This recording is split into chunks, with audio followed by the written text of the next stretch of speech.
Pendant un mois entier, non seulement il m'écrivait le jour, mais il venait encore troubler mon sommeil pour me répéter sans cesse la même chose.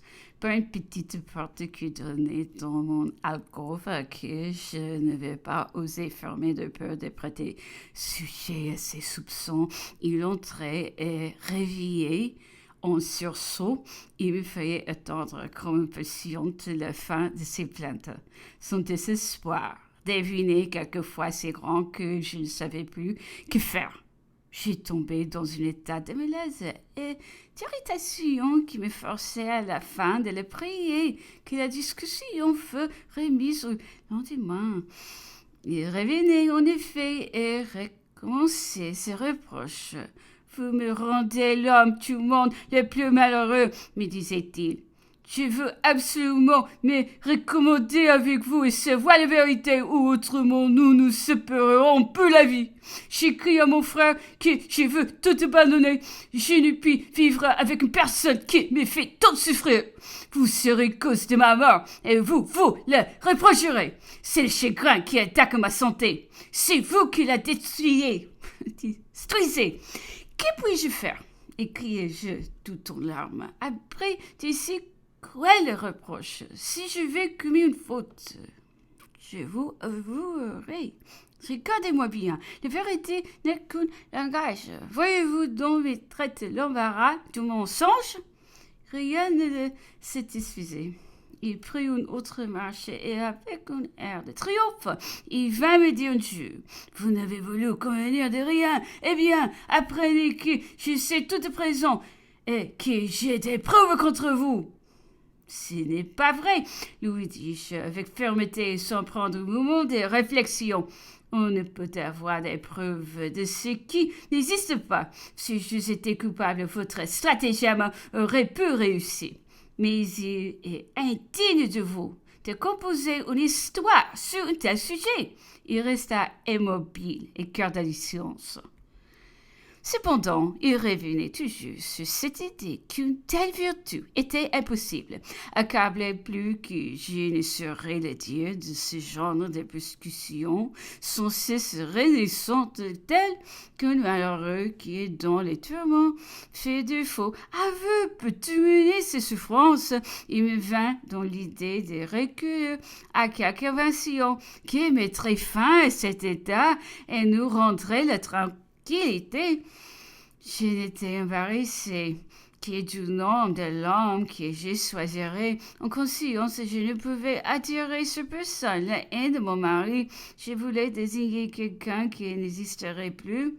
Adèle n'était pas près de moi. J'ouvris mon cœur. Madame de Boubert, témoin depuis longtemps de mon malheur, elle se récria contre mon projet et obtint de moi que je ne le mettrais pas à exécution. Enfin, mon mari, fatigué des tant d'efforts inutiles, entre en jeu avec le traité suivant qui veut me faire signer. Il me promet le bonheur à ce prix ou, si je le refuse, il adressera les plaintes les plus vives à l'empereur. Je le priai de me laisser cet écrit et j'ai répondu à chaque article. Les voici tels qu'il était. J'en ai toujours conservé la copie. Nous, Louis et Hortense, voulons faire cesser l'état de malaise et de gêne dans lequel nous vivons depuis longtemps l'un envers l'autre, considérant que si nous avons été si malheureux et si désunis depuis si longtemps, c'est que nous nous sommes mariés avant que nous faisions bien l'un pour l'autre. Voulant enfin trouver un moyen d'être à jamais unis et mettre à profit l'expérience de 5 années, nous avons résolu, quand nous résolvons par le présent, sans priver de nous engager l'un envers l'autre par cet écrit fait et signé de notre propre main, pour chacun de nous, jurons et promettons devant Dieu de remplir toutes les obligations qu'il nous impose conformément à ce qui suit. Article 1er. Tous les torts, fautes, manquements, tels qu'ils soient faits par l'un de nous au préjudice de l'autre.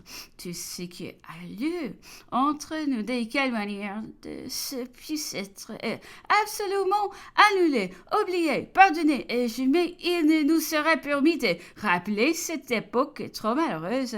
Article 2. Nous nous donnons l'un à l'autre non seulement des faits, mais de notre libre vœu, et nous choisissons que si nous avions été dégagés et libres jusqu'ici, nous promettons réciproquement de ne jamais nous quitter sous quelque prétexte qui, s'il puisse être, de ne jamais les demander, et qui, si l'on les faisait, l'autre les refusera toujours. De nous préférer mutuellement à deux et à chacun de nos parents, quels qu'ils soient.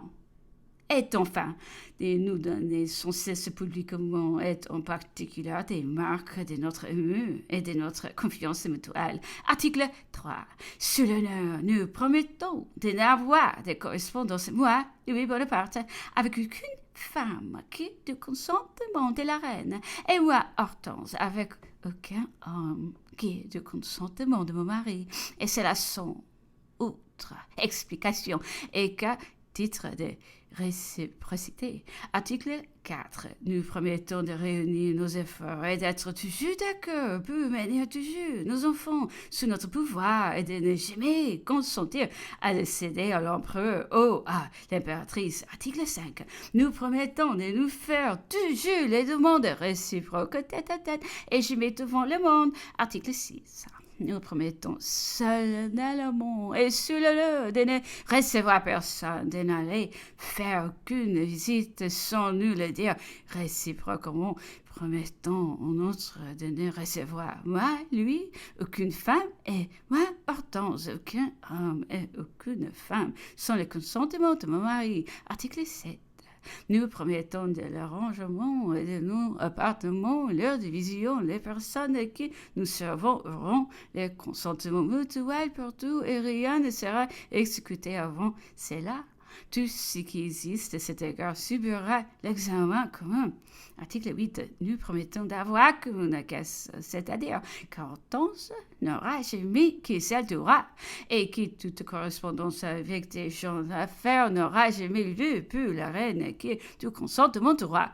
Au moyen de l'exécution de ces conditions mentionnées et scrupuleusement exécutées, nous vivrons comme des gens de bien et de vertu, voulant pour sceller notre réunion, engager nos paroles de ne vivre entièrement que l'une pour l'autre et tous les deux pour nos enfants. Signé Louis. Voici les réponses telles que je l'écrivis à la marche de son traité. Je n'ai pu signer cet écrit parce que je ne veux pas vous tromper et que je ne pourrai remplir la tâche qui m'impose. Dans l'article premier, il faut oublier tout ce que j'ai souffert. Je pourrais faire mes efforts, mais ce n'est pas un Dieu qu'en oubliant tenez de chagrin.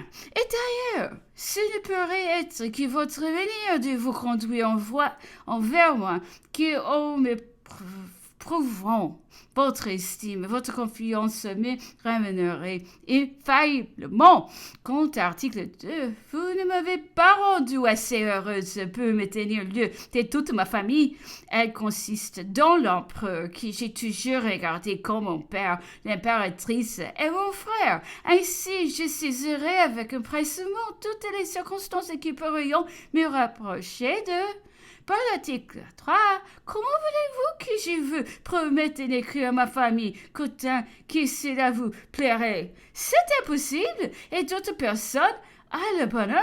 Article 4, vous êtes le maître déplacé et de déplacer toutes les personnes qui sont près de moi. Jamais je n'en ai pris une seule sans votre approbation, mais je ne donnerai jamais mon sentiment au renvoi de celle qui n'aurait aucun tort. L'article 5, mon désir et mon bonheur seront toujours de voir mes enfants avec moi, mais Dieu a fait leur destinée et Dieu en décidera. L'article 6 est bien facile. Les articles 7 et 8 marquant le peu de confiance que vous avez en moi, il serait cependant facile de s'y soumettre, quelque pénible qu'il soit, de penser qu'on peut être suggéré que par la méfiance. Voilà ma manière de voir que différente est la vôtre. C'est toutes ces explications sont pénibles. C'est qu'elle ne m'en rien et que je n'ai plus d'espoir. Vous voulez avoir sur le champ ce que l'on n'obtient qu'avec le temps et surtout avec cet abandon et cette confiance que je méritais et que vous n'avez jamais eu pour moi. Soyez néanmoins persuadé que, quelle que soit votre conduite à mon regard, mon amitié sera constante et que le père de mes enfants ne peut jamais m'être indifférent, signé Hortense.